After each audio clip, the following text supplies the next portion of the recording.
Hello दोस्तों, नमस्कार। उन्मुक्त स्टडी सेंटर में आप सभी का स्वागत है। आज हम लोग इतिहास का प्रैक्टिस सेट नंबर 8 सॉल्व करेंगे, जो आपके आगामी परीक्षा के लिए बहुत ही महत्वपूर्ण इतिहास के प्रश्न हैं। यदि आप हमारे चैनल पर नए हैं तो हमारे चैनल को जरूर शेयर सब्सक्राइब करिए। आइए देखते हैं आज का पहला प्रश्न। आज का पहला प्रश्न है, निम्न में से किस वैदिक साहित्य में मोक्ष की चर्चा मिलती है? तो इसका सही उत्तर हो जाएगा उपनिषद में। उपनिषद में जो है मोक्ष की चर्चा मिलती है। आइए इस प्रश्न की व्याख्या देख लेते हैं। उपनिषद में मोक्ष की चर्चा मिलती है। उपनिषद का शाब्दिक अर्थ होता है असमीप बैठना, अर्थात ब्रह्म विद्या को प्राप्त करने के लिए गुरु के समीप बैठना। इस प्रकार उपनिषद एक ऐसा रहस्य ज्ञान है जिसे हम गुरु के सहयोग से समझ सकते हैं। ब्रह्म विषयक होने के कारण इन्हें ब्रह्म विद्या भी कहा जाता है। उपनिषद में आत्मा, परमात्मा, संसार के संदर्भ में प्रचलित दार्शनिक विचारों का संग्रह मिलता है। इन्हें वेदांत भी कहा जाता है। ठीक है, उपनिषद को वेदांत भी कहा जाता है। उपनिषदों की संख्या इस समय 300 है, लेकिन 13 उपनिषद मुख्य हैं। ठीक है, देखिए ऋग्वेद का जो उपनिषद है कौशितकी ऐतरेय है, और सामवेद का जो उपनिषद है छांदोग्य और केन उपनिषद है, और कृष्ण यजुर्वेद का उपनिषद है तैत्रीय, श्वेताश्वर, मैत्राणी। अथर्ववेद का जो उपनिषद है मुंडक, प्रश्न, मांडुक्य। अगला हमारा प्रश्न है, मृत्यात रहित नवपाषाणिक स्तर प्रकाश में आया? तो इसका सही उत्तर हो जाएगा गुफा कराल से आया था ये नवपाषाणिक स्तर। अगला प्रश्न है हमारा, गौतम बुद्ध ने सर्वप्रथम किस स्थान पर अपना उपदेश दिया? राजगृह में अपना उपदेश दिया था। गौतम बुद्ध ने अपना सर्वप्रथम उपदेश जो है सारनाथ में दिया था। यह बुद्ध के 5 ब्राह्मण सन्यासियों को यह उपदेश दिया जिसे बौद्ध ग्रंथों में धर्म चक्र प्रवर्तन के नाम से जाना जाता है। सारनाथ में ही बुद्ध ने 5 सन्यासियों के संघ की स्थापना की, जिनके नज़दीकी शिष्यों में आनंद, उपाल, सारिपुत्र, मौगदगलायन, देवदत्त आदि थे। जो सर्वाधिक नज़दीकों में थे आनंद थे। ठीक है, अगला हमारा प्रश्न है, निम्नलिखित में से किस मध्य पाषाणिक स्थल से पशुपालन के साक्ष्य उपलब्ध हुए हैं? तो इसका सही उत्तर हो जाएगा सी, सराय नाहर राय। सराय नाहर राय से जो है मध्य पाषाणिक पशुपालन के साक्ष्य उपलब्ध हुए हैं। अगला हमारा प्रश्न है, अशोक के द्वितीय शिलालेख में निम्नलिखित में किसका उल्लेख नहीं है? तो इसका सही उत्तर हो जाएगा सातवाहन का उल्लेख नहीं है।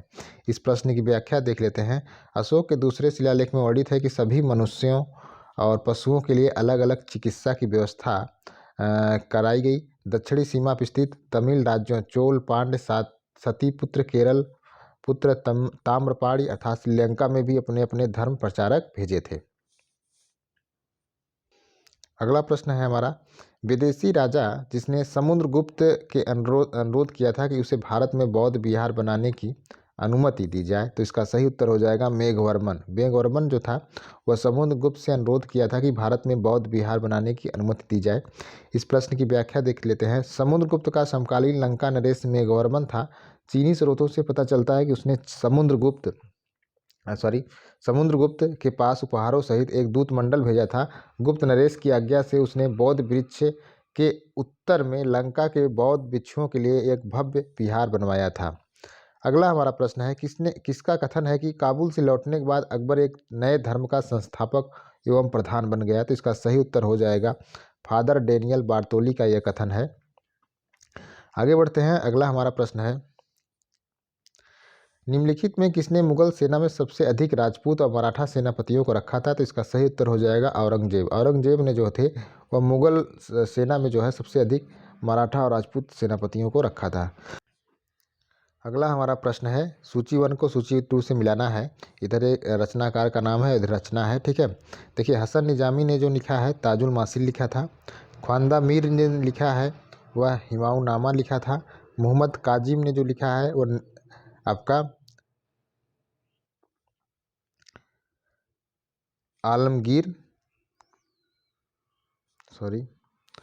मोहम्मद काजिम ने आलमगीर नामा लिखा है। भीमसेन ने नुस्खा-ए-दिलकुशा लिखा है। ठीक है, तो इस प्रश्न की व्याख्या देख लेते हैं। हजम निजामी ने ताजुल मासिल लिखा, ख्वांदा मीर ने हिमायूंनामा लिखा, मोहम्मद काजिम ने आलमगीर नामा लिखा, भीमसेन ने नुस्खा-ए-दिलकुशा लिखा। ठीक है, अगला प्रश्न है हमारा, दिल्ली का प्रथम शासक कौन था जिसने दरबार में गैर इस्लामी प्रथाओं का प्रचलन प्रारंभ किया? तो इसका सही उत्तर हो जाएगा बलबन। बलबन पहला सुल्तान था जिसने राजत्व के सिद्धांत का प्रतिपादन किया। उसने राजत्व को नियाबत खुदाई ईश्वर द्वारा प्रदत्त राज को जिल्ले इलाही ईश्वर की छाया कहा। उसने मद्यपान का निषेध किया, सिजदा और पैबोस की शुरुआत की। उसने स्वयं को अप्रासिया वंशज घोषित किया और नवरोज त्यौहार प्रारंभ किया था। अगला हमारा प्रश्न है, इसको हमको सूची 1 को सूची 2 से मिलाना है, ठीक है। देखिए इसमें स्वराज पार्टी किससे संबंधित, CR दास। फॉरवर्ड ब्लॉक जो है सुभाष चंद्र बोस और जस्टिस पार्टी आपका रामास्वामी नायकर, और जो है आपका कांग्रेस सोशलिस्ट पार्टी जो है नरेंद्र देव। इस प्रश्न की व्याख्या देख लेते हैं हम।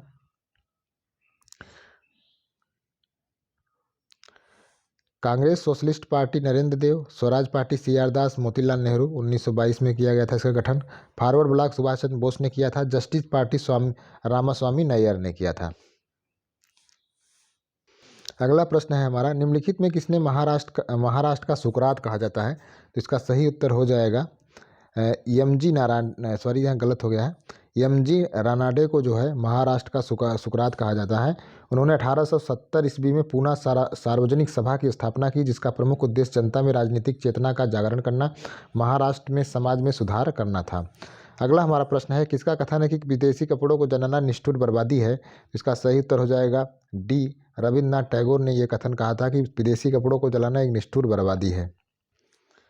आगे बढ़ते हैं। अगला हमारा प्रश्न है, निम्नलिखित युग्मों में कौन सही सुमेलित नहीं है, तो इसका सही उत्तर हो जाएगा C संध्या जो है यह सदानंद, ये सुमेलित नहीं है, सही सभी सुमेलित हैं। संवाद कौमुदी राजा राम मोहन राय, जान ए जमशेद ये PM मोतीवाला का ग्रंथ है और समता जो है BR अम्बेडकर की पत्रिका है, ठीक है। देख लेते हैं इस प्रश्न की व्याख्या। संध्या पत्रिका का प्रकाशन 1906 में बंगाल में ब्रह्मदेव उपाध्याय जैसे प्रमुख क्रांतिकारी द्वारा रूपांतरित करके किया गया था। संवाद कौमुदी राजा राम मोहन ने 1821 में किया था, जो बांग्ला भाषा में था। 1822 में उन्होंने राजा राम मोहन राय ने मिरातुल अखबार निकाला था, जो फारसी भाषा में था। जाने जमशेद PN मोतीवाला ने तथा समता जो था BR अम्बेडकर ने प्रकाशित किया था। अगला हमारा प्रश्न है, सूची 1 को सूची 2 से मिलाना है। देखिए दादा भाई नौरोजी जो थे उन्होंने the party and British rule in India लिखा था, और दयानंद सरस्वती जो थे सत्यार्थ प्रकाश इनकी रचना थी। बाल गंगाधर तिलक जो थे गीता रहस्य लिखा था। बंकिम चंद्र चटर्जी जो थे आनंद मठ लिखा था, ठीक है। अगला प्रश्न है हमारा, हिंद स्वराज पुस्तक मूलतः किस भाषा में लिखी गई, तो इसका सही उत्तर हो जाएगा A गुजराती भाषा में लिखी गई थी। अगला प्रश्न है हमारा, निम्नलिखित क्रांतिकारी में से कौन गोरखपुर जेल में फांसी दे गई, तो याद रखिएगा बहुत महत्वपूर्ण प्रश्न है। राम प्रसाद बिस्मिल को जो है गोरखपुर के जेल में फांसी दी गई थी। इस प्रश्न की व्याख्या देख लेते हैं। राम प्रसाद बिस्मिल को गोरखपुर जेल में फांसी दी गई। अक्टूबर 1924 में कानपुर में आयोजित एक सम्मेलन में राम प्रसाद बिस्मिल, भगत सिंह, सुखदेव, भगवती चरण वर्मा, सचिंद्र सान्याल, चंद्रशेखर आज़ाद जैसे प्रमुख क्रांतिकारियों ने हिंदुस्तान रिपब्लिक एसोसिएशन की स्थापना की। इस संस्था ने धन इकट्ठा करने के लिए काकोरी में ट्रेन डकैती की थी। ट्रेन द्वारा अंग्रेजी खजाना जा रहा था। क्रांतिकारियों ने ट्रेन पर आक्रमण किया, उसे लूट लिया, परंतु वे शीघ्र पकड़े गए। उन पर काकोरी षड्यंत्र के नाम से 1925 में मुकदमा चलाया गया। राम प्रसाद बिस्मिल, अशफाक उल्लाह खां सहित 4 व्यक्तियों को फांसी दी गई थी। अगला हमारा प्रश्न है, नीचे पत्रिकाओं की सूची दी गई है, इनमें किसका संबंध एनी बेसेंट से है, तो ठीक है। तो इसका सही उत्तर हो जाएगा एक न्यू इंडिया और इंडियन पीपुल जो है ये एनी बेसेंट से था। इस प्रश्न की व्याख्या देख लेते हैं। भारत में आने के बाद एनी बेसेंट ने साप्ताहिक पत्र कॉमनवेल्थ 2 जनवरी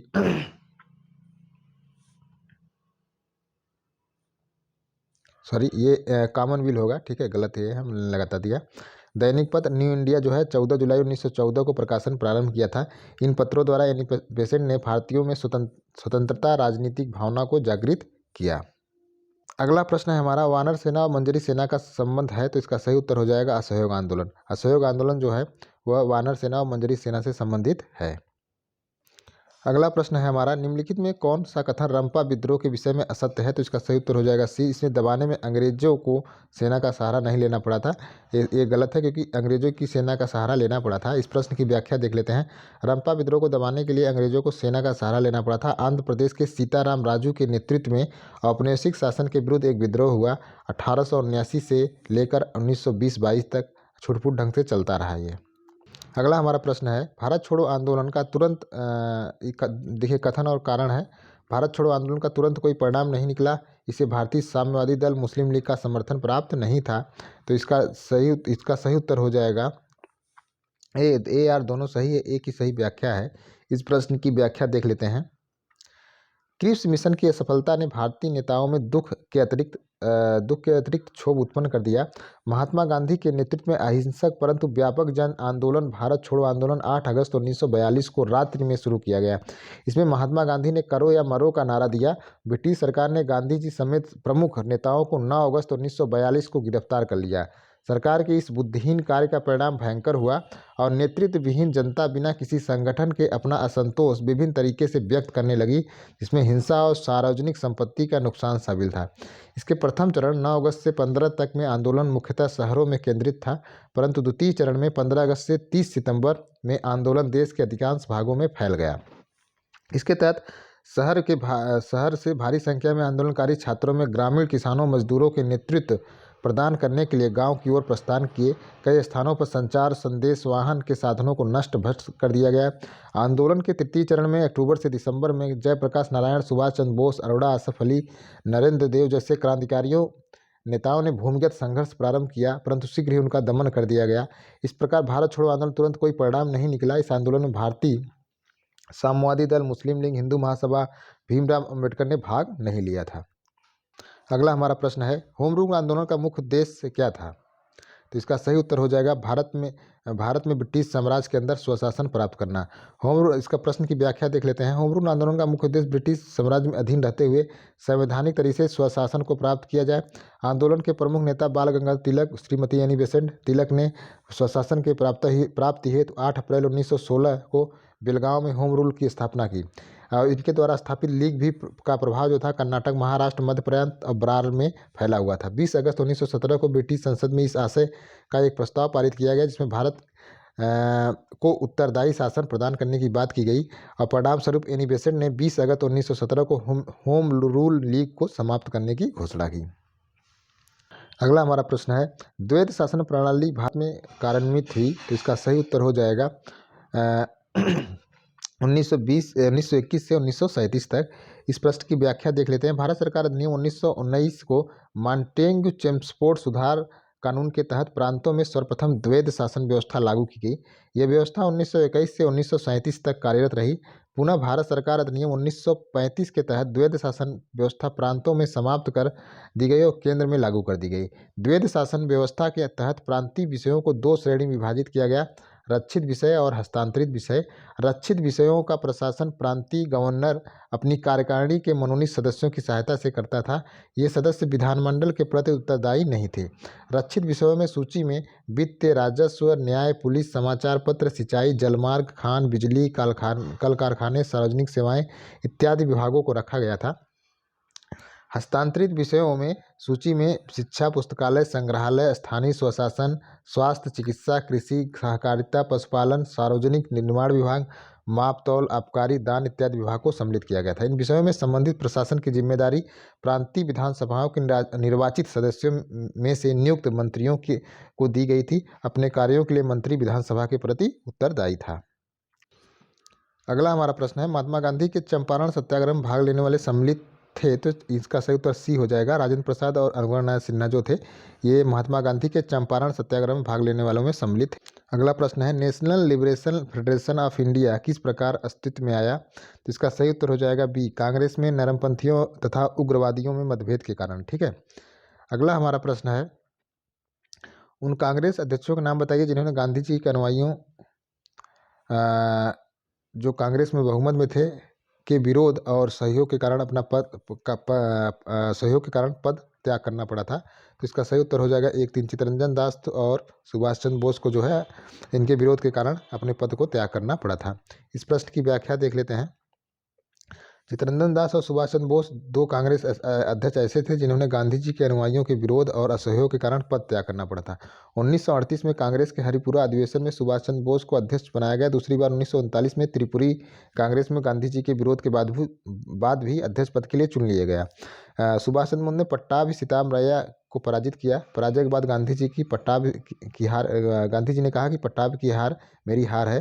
कांग्रेस कार्यकारिणी के निरंतर विरोध के कारण सुभाष चंद्र ने अध्यक्ष पद से त्यागपत्र दे दिया था। अगला हमारा प्रश्न है, भारतीय राष्ट्रीय कांग्रेस के प्रथम मुस्लिम अध्यक्ष कौन थे? तो इसका सही उत्तर हो जाएगा बदरुद्दीन किदवई जो थे वह भारतीय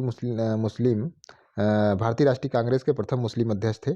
ठीक है, 1887 में ये बनाए गए थे।